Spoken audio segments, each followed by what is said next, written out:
drink. What we're going to do is we're going to take some lemons and we're going to juice them.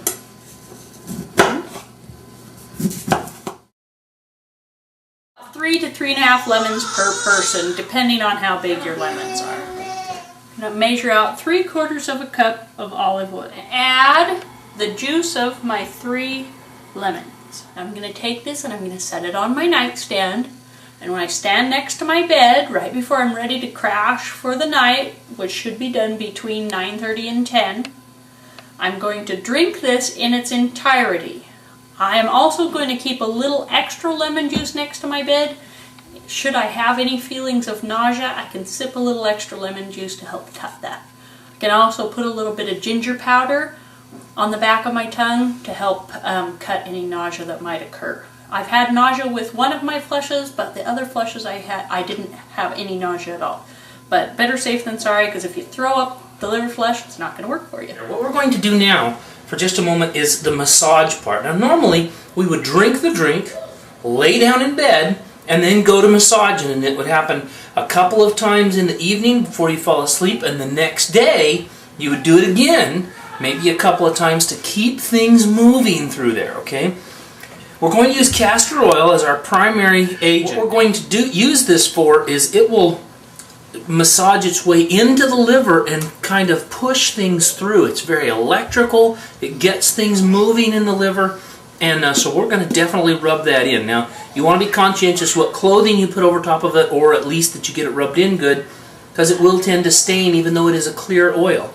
Now, this is the only thing you need, but we're also going to use Tiger Balm. We could use any healthy, natural, deep heating ointment.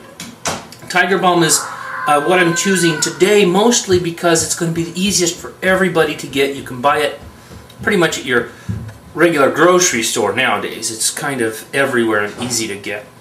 So let me just show you how this is going to work. Okay? You don't need much castor oil. Go ahead and zoom in on my hand, Mary. I'm just going to show you about that size. So it goes on like a quarter-sized puddle of castor oil on my hand. That's all I'm going to need per time I do it. Now I'm going to have Tracy lift up a little bit. This is her right side underneath her ribs, and I'm going to massage that in. And once I get the massage going, I'm actually going to reach up underneath a little bit. It should be a little bit uncomfortable if you're doing it correctly, okay? She's relaxing real nice. I'm massaging upward and inward in kind of a scooping motion. You see that? Okay? And after I've massaged the liver pretty good, which is all through here, there's a little bit of the liver over on this side too, but mostly it's here. After I've done this a little bit, massaged it in, gotten that working, I'm going to come down here almost to the navel, and just in case the gallbladder is full of stones and has fallen, which happens sometimes, I'm going to kind of lift things up. Now, right in here, the pancreas duct comes over, the gallbladder duct comes out, and the liver duct comes down, and they all dump into the bottom of the stomach in this area, okay? Going to be a little different from person to person, but kind of in this area. When I get in here close, you feel all those ducts kind of jamming together, and it's a little uncomfortable. So when you get in there, just kind of lift and give it a little pump and encourage things to kind of dump out. Now, normally the gallbladder is hidden up underneath, so I do want to kind of lift and push and lift and push. It should be a little bit uncomfortable if you're doing it right. Now, once I feel like I've done a good massage for 2 to 5 minutes on there with the castor oil, then I'm going to pop in to the Tiger Balm, and I'm going to get a pretty good wab of Tiger Balm on there, and I'm just going to put that in on top. And I'll go up a little bit more with it too, because it'll go right through those ribs and do some good. It's a nice aromatic smell. It's real pleasant. Going to come right around the side, underneath the ribs. Get that on. That's going to push the castor oil in a little faster. Castor oil will go in just fine, but it's maybe a little sluggish. So this will be a little faster, and it'll create a little liver heat, which if a person has a cold liver and it stays cold, they're going to have problems getting their liver to flush. It just won't move. So generating that extra heat is sometimes helpful. Okay, and that's it. That's the whole program. Gonna maybe spend a little longer for real on her than that, but that's about right. And usually you can just do it to yourself. Okay, so our liver flush from start to finish. In the morning, we're going to start with our nice peppermint and senna combination tea. We're going to eat normally until lunchtime, at which time at noon we're going to stop eating. At 2 o'clock, we're going to start drinking our peppermint and senna liver flush tea again. Between the hours of 2 and 8 p.m., we want to make sure we're getting about 5 cups of the liver flush tea.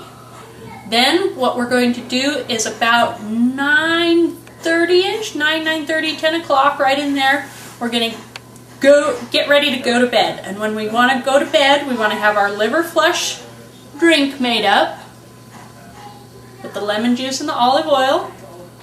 Maybe have a little spare lemon juice just to make sure if we have a little bit of nausea, we have something to back that up.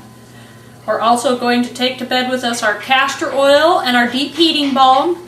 And if you'd like to, another thing that you can do to facilitate a nice good liver flush is to put a hot pack, hot water bottle is what we use, over that liver. Set and ready. What we'll do is stand by the side of our bed, chug that liver flush drink, okay? Hold our noses, take that down. Then we're going to lay down in our bed, massage the liver with the castor oil and the deep heating balm, if we decide to use deep heating balm. Put our hot water bottle on and go to sleep. The best thing you can do is just completely crash until you have that unmistakable urge to use the bathroom. When you go to the bathroom, you should be cleaning, it should be flushing and cleaning out all of your bowels, and all of those stones will start to move with it. The stones are going to be moving out over the course of the next day. You can resume normal eating habits when you get up in the morning, but be watching, because throughout the course of that day, those stones are going to be flushing out all day long. One way that some people do their liver flushes is to put some netting under the toilet seat.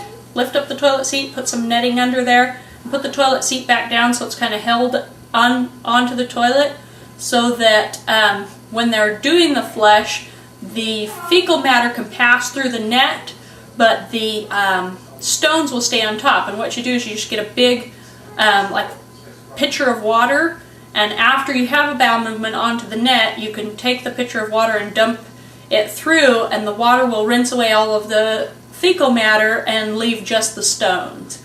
And that's one way that you can see the benefit that you're gaining from your liver flush. Otherwise, if you don't choose to do that, liver stones float. They will often be bright to dark green in color, and they will float on the surface of the water like a green pea. Most liver stones are anywhere from the size of a grain of rice, all the way in between green peas, all the way up to maybe the size of your thumb. Okay, so we're going to be doing this liver flush and looking for great results. Thank you for joining us at Tracy's Transformational Kitchen for liver flushing.